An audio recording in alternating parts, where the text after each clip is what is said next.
Hello again, world. This is Josh Mullen with Talent TV Productions. Now, I am here with Jeanine Meerapfel. I hope I pronounced that correctly. Did I do well? Okay, good. Well, she's the director, the producer, and scriptwriter of My German Friend. Can you please tell us a little bit about the film and how it all started, and just give us some insight on what the story's about? First of all, I want to tell you, I'm a filmmaker that has been doing films since 1980. I studied cinema in a film university in Germany, and I started my career in 1980. I was very lucky because my first film went to Cannes, and that opened up the doors for the next films. My first film was called Malou. This is about my 12th feature film. In the meanwhile, I have done documentaries and others. The thing is, when you want to do a film, you need to really want to do it. It's a very tough and competitive world that everybody knows. And in cinema, to be able to make a film, also for young people, I have taught cinema for 15 years. And I always said to my students, look, you have to believe very much in what you're doing. If not, you're not going to make it. And you have to want it very much. You have to know what you're doing. You have to prepare yourself. Prepare. Shooting is nothing. Shooting is just the execution. Prepare yourself for what you want to do. Have a clear concept, what you want to tell, how you want to tell. All these things are things that I learned in my career. You know, you go through many paths, and then I learned that in my career. This film, which is I think my 12th or 13th, I really don't keep track. I'm bad with numbers. This film, My German Friend, is a German-Argentinian co-production. And this film was born out of the idea to tell a love story between two children that come from very different families. On the one hand, German-Jewish family that had to leave Germany escaping from the Holocaust and goes to Argentina. And here comes some year later the Nazi families from Germany. And this is the irony of destiny, that nobody has told this story, that this, as you know, there is a large German-Jewish community in Argentina, and there were a lot of Nazis coming to Argentina, and these people lived door on door, which is very strange. So I thought that would be a very interesting story to tell, that the children don't know anything about it. They grow up, they love each other, and they will find out, and they will have to fight with their heritage. This is what the film is really about, the fight with the heritage. And and the film has opened in Argentina, and it has opened in Germany. And now we're doing the festival circle. We're going to the festivals, which is something that you need to do with this kind of author cinema, art cinema, you know, because you need the exposure in the festivals to be able to go into other markets. It is lucky, and it's also the job of my sales distributor to show it to the festivals, to try to get there and so on. The thing is that it is a big effort to make a film, but it's an even bigger effort to get it to the cinemas, as you know. This is the thing. And this film was made with subsidies from Germany and from Argentina. You have to, the first thing is your script. I worked for 1 year on the script. It was a good script, and people were convinced about the script, so they gave me the subsidies.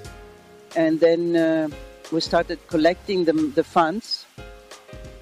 And then also the Argentinian, I found a co-producer in Argentina.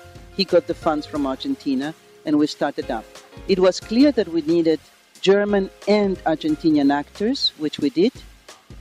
So that's the way you're building up the film, which is an enterprise, a big enterprise, as you know. So that's what we did, and here it is. Can you give us some insight of how a person who's starting out in the film industry, how do they go about getting funding for their film or their project that they're working on? Who do you approach? It very much depends what kind of film you want to make. You want to make an art film, like, say, the kind of films I do, author cinema. Most possibly you will have to contact first TV, to have TV backing from the beginning. That's what we do in Europe, at least. We have TV backing from the beginning, and then we go around to get the backing of different subsidies. In Germany, I don't know if you know that that is like that. There is a federal construction, so every country Berlin has its own subsidy. North of Rhineland-Westphalia, Bavaria has its own subsidy.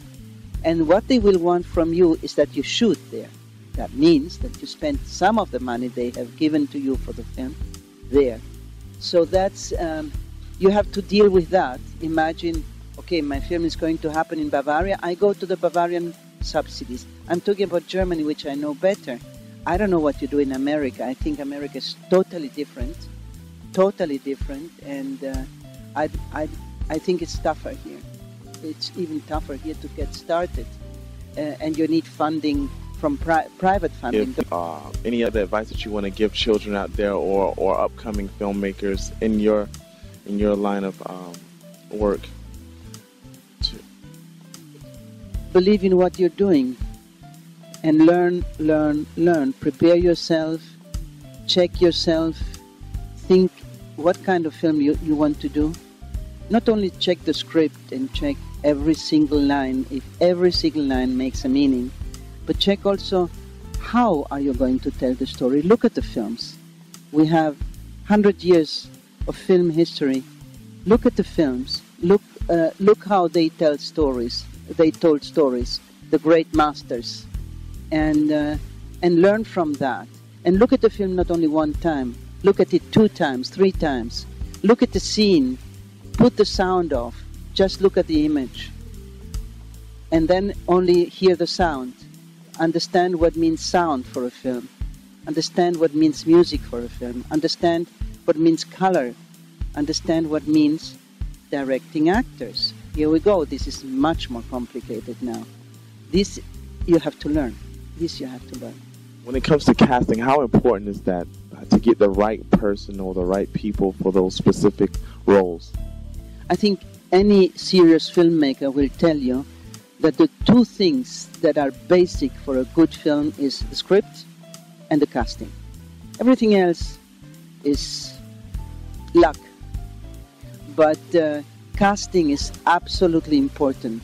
And either you have an idea from the beginning whom you want to cast, or after you finish the script, you will work with casting directors, and you will work with your producer or with the people that put the money, thinking what is best for this film. And not only what is best for the film as a possibility to sell it, but what is best for the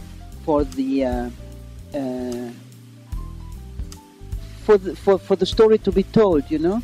Like, I saw here a very beautiful film, Argentinian film, with Viggo Mortensen, and that was a luck for this young director, it was her first film, to work with Viggo Mortensen, who wanted to do this film and co-produced it. Well, that is luck that this happened, and it doesn't happen very often that a big name will choose a first-time director.